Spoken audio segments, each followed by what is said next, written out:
This man noticed something strange. He told his wife that every so often, a woman on a bicycle would pass through the intersection, followed by a man carrying flowers, and then a yellow car. But his wife didn't believe a word of it. And just then, lady, flowers,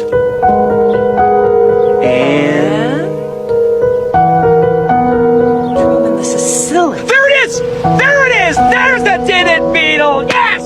the reason Truman was able to notice was because they kept going around in a loop, circling again and again. But things were about to get even crazier. Truman suddenly started the car, and like a madman, began driving in circles himself, shouting that he was heading to Atlantic City. Then he stopped circling and drove in that direction. But guess what? The previously empty road was instantly jammed with cars. He had no choice but to back up. He started circling again and shouted that he was going to New Orleans instead. But this time, Truman didn't go where he said he would. He turned back onto the road from before, and sure enough, the previously jammed intersection was suddenly wide open. Then Truman came to a bridge. He handed the steering wheel to his wife, closed his eyes, and floored it. Truman!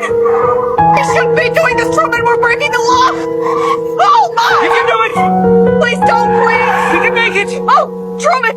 Oh, no!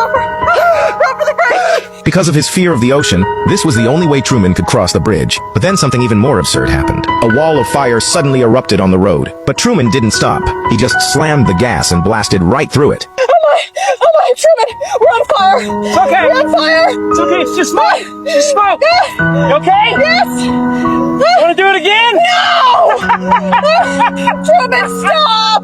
Afterwards, his terrified wife gradually calmed down. But just then, sirens started blaring up ahead, and the road was completely blocked off. When Truman pulled up, a cop told him there'd been a toxic leak up ahead, and ordered them to evacuate immediately. Truman bought it at first, but as he was leaving, the cop accidentally called him by name, even though they'd supposedly never met before. That's when it hit Truman. Everything around him was fake. He'd been played like a fool for 30 whole years. From the day he was born, Truman had been broadcast live 24/7, all because a director wanted to make a reality show. 1.7 billion people watched him take his first steps. 220 countries watched him grow up. Truman lived on a place called Sea Haven Island. On the surface, it looked like a perfectly normal town, but in reality, it was a massive studio set, so enormous, it's hard to even imagine. In the Truman Show, aside from Truman himself, everyone else was an actor. Thousands of cameras recorded every moment of his life, and the show had never once gone off the air. Every morning when he left the house, Truman would greet his neighbor. Oh, and in case I don't see you, good afternoon, good evening, and good night.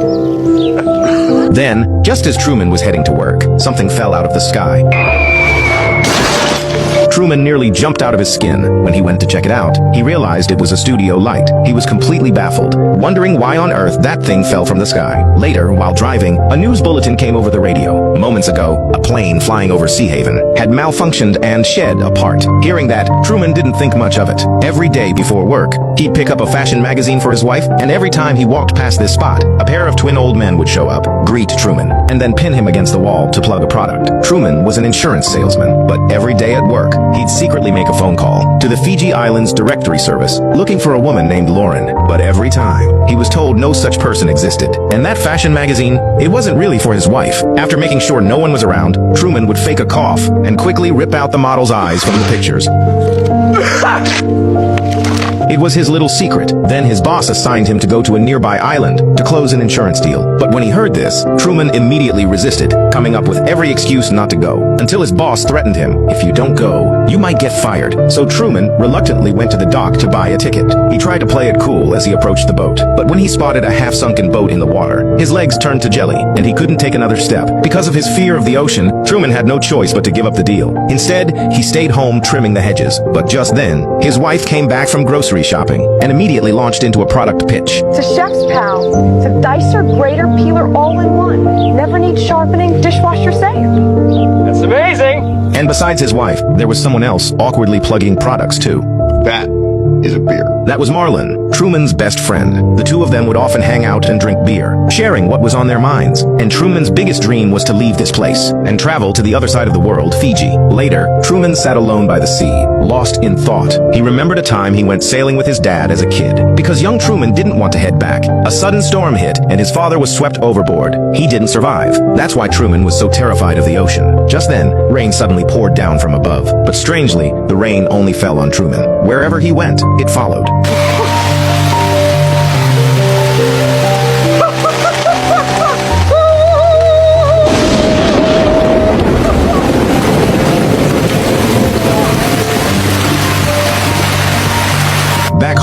Truman suggested to his wife that they travel the world, but she shot the idea down immediately. She said they had car payments and a mortgage to worry about. And besides, didn't they agree to have a baby? In the end, she talked him out of it, and Truman gave up on the idea of leaving Sea Haven. Let's get you out of these wet clothes. Come to bed. At that point, a viewer couldn't help but complain. Every time things got interesting, the camera would cut away. The next morning, Truman headed to work like any other day, but something was off. A homeless man suddenly appeared on the street. When Truman got a closer look, he realized it was his late father. But before he could even react, two strangers grabbed his father and dragged him away. Hey, what are you doing? Hey! Oh, stop! Out of the way! Truman tried to chase after them to save his dad, but passersby kept blocking his way, one after another. He watched helplessly as his father was shoved onto a bus. Truman ran after it as fast as he could until a taxi appeared out of nowhere and finally forced him to stop. He immediately told his mother what had happened, but no matter what he said, she refused to believe him. That night, Truman opened a box he'd kept locked away for years. He pulled out a dusty container filled with photos of him and his father. After studying them carefully, he was even more certain he hadn't been mistaken. That homeless man was definitely his father. Just then, his wife suddenly opened the basement hatch. Truman quickly hid the photos and pretended to be fixing the broken lawnmower. Seeing this, his wife launched right into another ad. You know, we really ought to throw out that mower. Get one of those new elk rotaries. After she left, Truman opened the box again and pulled out a red sweater. At this point, a curious viewer asked, What's he doing? See, they got rid of her, but they couldn't erase the memory. Since some newer viewers might be confused, the show aired a quick recap. It turned out that the actress the viewer mentioned was Lauren, the first love Truman had been searching for all along. The first time Truman saw Lauren in college, it was love at first sight. But then his future wife suddenly appeared out of nowhere. She pretended to twist her ankle and threw her arms around Truman, quickly striking up a conversation. And before he knew it, Lauren had vanished. But later, they bumped into each other at the library. So Truman asked Lauren out on a date. But instead of saying yes, Lauren secretly whispered to Truman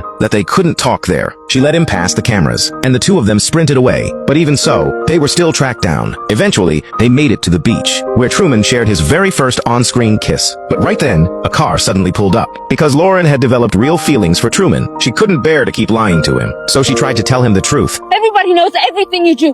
That they're pretending, Truman. Do you understand? Everybody's pretending. I don't know. But before she could finish, a man claiming to be her father dragged her away by force. Truman stood there stunned, with no idea what was going on. The man claimed Lauren was having a mental breakdown. Get out of here. Come on, find Don't worry.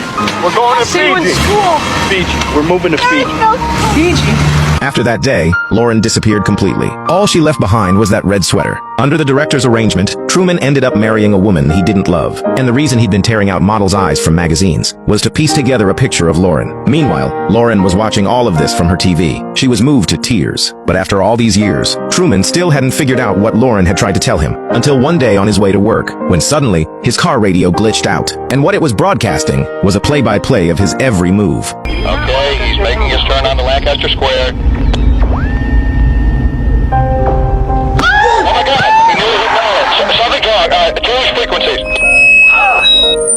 For a split second, everyone froze because of the piercing noise. 2 seconds later, everything went back to normal. Right away, the radio station scrambled to explain they'd accidentally picked up a police frequency, hoping to fool Truman. But this time, he wasn't buying it so easily. Instead of going to work like usual, Truman wandered around the streets, secretly observing the people around him.